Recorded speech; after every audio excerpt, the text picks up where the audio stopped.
The United Kingdom is often jokingly referred to as a culinary desert, implying that its traditional cuisine is considered less sophisticated or less flavorful compared to other countries. However, this reputation is increasingly outdated.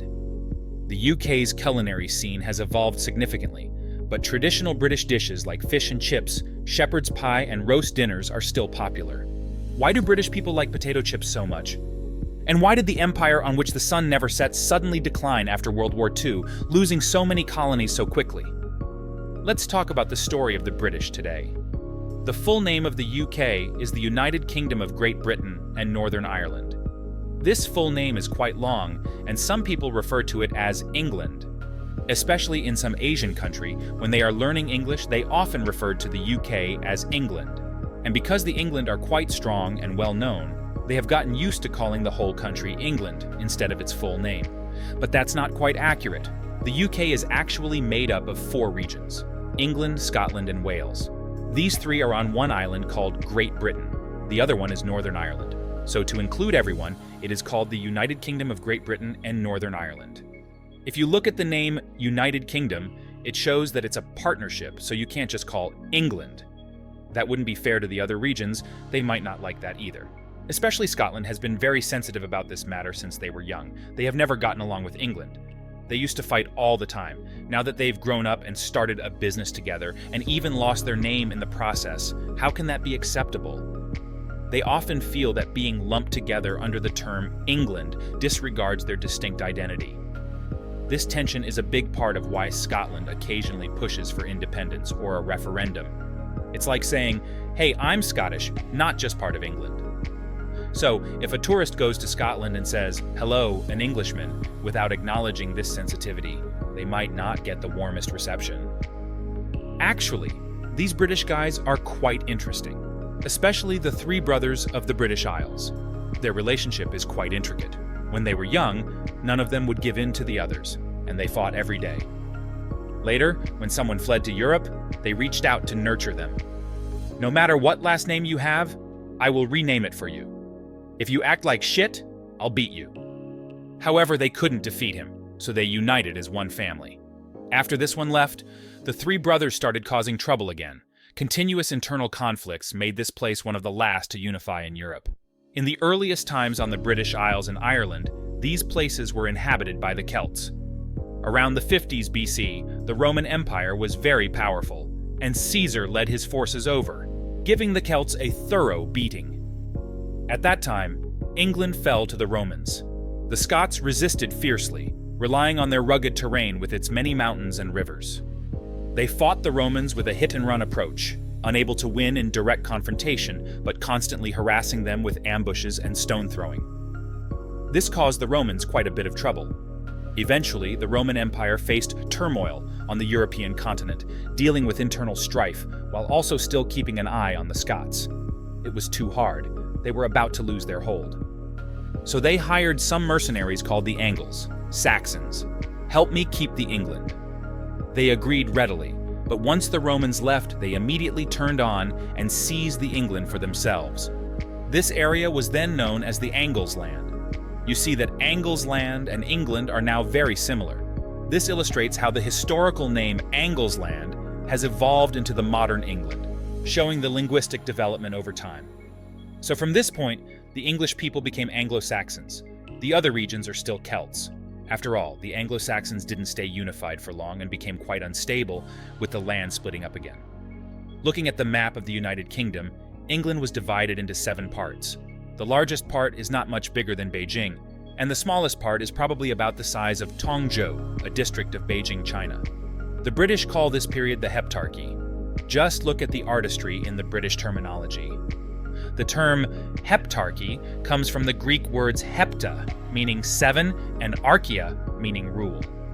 After another 100 or 200 years of turmoil, the Vikings arrived in the 7th century. These were the Danes of today.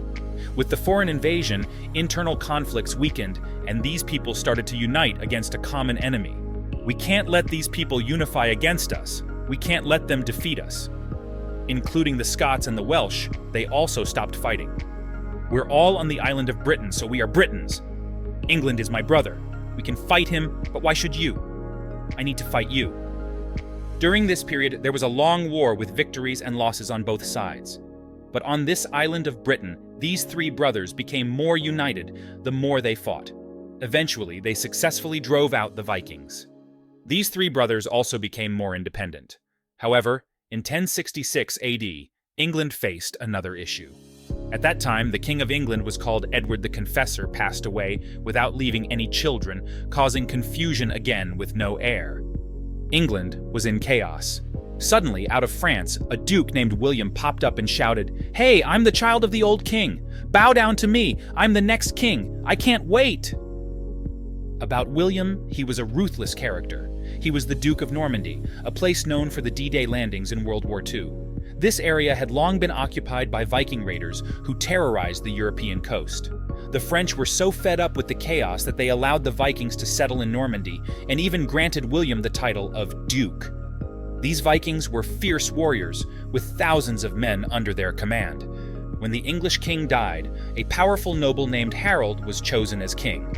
But William had once saved Harold's life, and Harold, in his gratitude, promised that if he ever became king, he would step down and let William take over. Of course, this was like promising to give away a lottery prize you hadn't won yet. Who takes that seriously? But guess what? Harold did become king, and just like anyone who wins the lottery, he had no intention of keeping his promise. William was furious. "You tricked me!" he roared. Known as William the Conqueror, he wasn't about to let this slide. With a short temper and a mighty army, he defeated Harold with ease and took the throne. William wasn't exactly the old king's son, but he did have some royal connections through his aunt, the English queen. Plus, he was half French, half English, marking the beginning of a long line of Anglo-French monarchs. From this point on, England began to unify. Fast forward to 1215, England was stirring up another big event, the Magna Carta. This movement limited the king's power and established private property and personal freedom as untouchable rights. The European wealthy saw this and thought it was fantastic, flocking to England, which rapidly grew in strength. By 1282, England had swallowed up Wales. By the 1330s, they were feeling so confident, they decided to make a bid for the French throne, starting the 100 Years' War. England initially made great gains, but over time, the French, with their rich lands, managed to wear them down. Not only did England lose, but they also lost all their territories on the European continent. Seeing England weakened, Scotland, with a little help from France, took the opportunity to stab England in the back. This left England reeling. "Fine, I don't need that land, but I'll get you next time." But soon enough, England and Scotland were at it again, fighting for over 100 years. The irony? It was the French who eventually brokered peace between them after stirring the pot in the first place. By now, England was exhausted and didn't want to keep oppressing the Welsh. They proposed a partnership instead, bringing Wales into the fold. In 1707, they convinced Scotland to join too, and by 1801, they had also brought Ireland into the Union. With the onset of the Industrial Revolution, the British Empire set sail for greatness. So why did the British become the world's top dogs? The most crucial reason was, wait for it, potatoes. That's right, potatoes. Before these tubers arrived in Europe, England didn't have enough land to grow enough food. They struggled to feed its population. But once potatoes arrived, the British could finally fill their bellies, and they actually tasted pretty good. You could make fries, or stir-fried potato strips, or mash them. Potatoes became a staple that the British loved. For a long time, they'd never had enough to eat, so potatoes were a real game changer. The most extreme case was an Irishman. When the Irish king first tasted a potato, he was blown away. He immediately ordered every field to be planted with potatoes, replacing 90% of other crops. This made Ireland's population boom. With this potato-fueled growth, Britain had the manpower to become a world power. Other European countries like Germany and Russia also saw their populations soar, thanks to potatoes. The arrival of potatoes was the worst news for the French. Before potatoes came along, France's land was so fertile that they could grow anything and everything. They had a 300% food self-sufficiency rate, and were basically a food export powerhouse. But once potatoes arrived, grain prices plummeted, and they couldn't sell their produce anymore. This was a major bummer for the French. The French, who are never short of food or drink, constantly experiment with recipes. Their cuisine is famous for its endless variety. Appetizers, main courses, desserts, you name it, they've got it. It's as if they want to create 1,000 dishes. So when potatoes arrived, they weren't exactly thrilled. I mean, potatoes are okay, but they're not exactly gourmet. The French, used to exotic delicacies, couldn't be bothered with something as mundane as a potato. Not eating potatoes had its consequences. France's population growth slowed down. This missed population boom meant France fell behind. Once upon a time, France had rich, fertile land and was one of the most populous countries in Europe. Back then, they relied on sheer numbers in warfare, but by the late 16th century, as potatoes came into the picture, France's military prowess started to wane. The longer potatoes were around, the weaker France's fighting power became. You can see this trend in World Wars I and II when Germany got the better of them. Another major reason for Britain's rise was their open-mindedness and willingness to challenge authority. In 1688, they threw a massive party called the Glorious Revolution, which basically involved kicking the king off his throne. The British people decided they'd handle things themselves, leaving the royals to play with ceremonial stuff and diplomatic fluff. At that time, who else in the world had the guts to do that? Britain's idea of leadership was refreshingly modern. The king could be a man or a woman. If the guys weren't cutting it, the gals stepped up. Just look at their history. Mary I, known as Bloody Mary for her intense methods, and Elizabeth I, who stayed single to boost the nation's interests. And of course Victoria, who earned the title Grandmother of Europe and made sure the sun never set on the British Empire. It's like they were time travelers with today's mindset. Their advanced system attracted rich folks eager to invest. With money and people, Britain was set to be the world's top dog. But then, in 1845, Ireland hit a snag.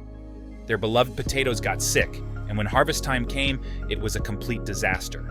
Ireland had put all their eggs in the potato basket, so when the potatoes rotted, they had nothing else to eat. From 1845 to 1850, the Great Famine struck, killing over 1 million and sending another million packing. Ireland's population, once 8 million, was now just 5 or 6 million. So here's the scoop. The Brits were like that one person at a party who sees someone choking and just keeps sipping their cocktail. At the time, all of North America was under British control. The land was overflowing with food, people were living the good life. But Britain refused to share their food to the Irish. That time, the King of Sudan donated £10,000 to Ireland, while the British Queen coughed up a mere £2,000. No wonder the Irish were fuming. After World War I, Britain was in rough shape, and Ireland seized the moment to demand independence. Britain, still licking its wounds from the war, didn't have the energy to fight back. Ireland split into 26 independent counties in the south and 9 counties in Northern Ireland. At this point, Britain's map looked pretty much the same as it does now. The tale of Britain's rise was winding down, and we've seen how they got there. In retrospect, World War I and World War II were like Germany, Britain, and France doing a synchronized dive off a skyscraper, shouting, "Let's all crash together." Europe, once the center of the world, went from superstar to has-been. These two wars were like a giant wrecking ball swinging at Britain's colonial empire. The old grip on the colonies loosened, internal strife bubbled up with Ireland splitting off, and the big new rival, the US, was on the scene. After World War II, Britain and France still had a few colonies left, but the real big shot was America. Britain tried to hold on to its old colonial ways, but America was like, "We've got a new trick." Enter new colonialism, waving flags of freedom and democracy while helping colonies break free. The US gave them cash when they were broke, tech to build factories, and if they needed more money, no problem, just print more dollars. America's invisible economic hand then took control of these countries, making sure their leaders danced to its tune, especially in Latin America, where the right leaders never seemed to get in power and chaos reigned supreme. And what happened when countries got chaotic? The US got richer by selling weapons to both sides, then stepped in as the world's top cop. So, the European powers handed over most of their remaining colonies to the Americans. The Americans realized that simply slapping people around wasn't enough.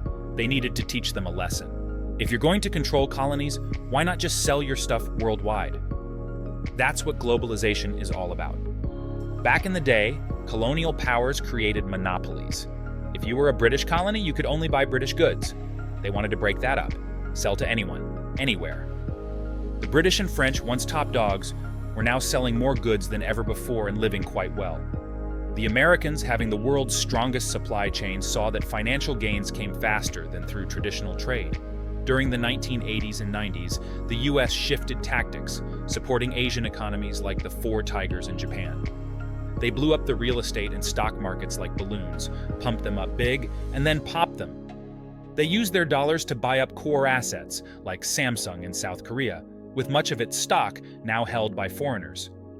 The US clearly outperformed the old colonial powers, pushing them to the sidelines. Seeing this, the British realized they were on the decline and decided, all right, you can be independent. We're done. They set up a new organization called the Commonwealth, which is like a big family, with Britain as the head. They aim for mutual benefit and cooperation. However, this organization is mostly symbolic now, mainly hosting events like the Olympics. It's a decent way to close the chapter on the British Empire.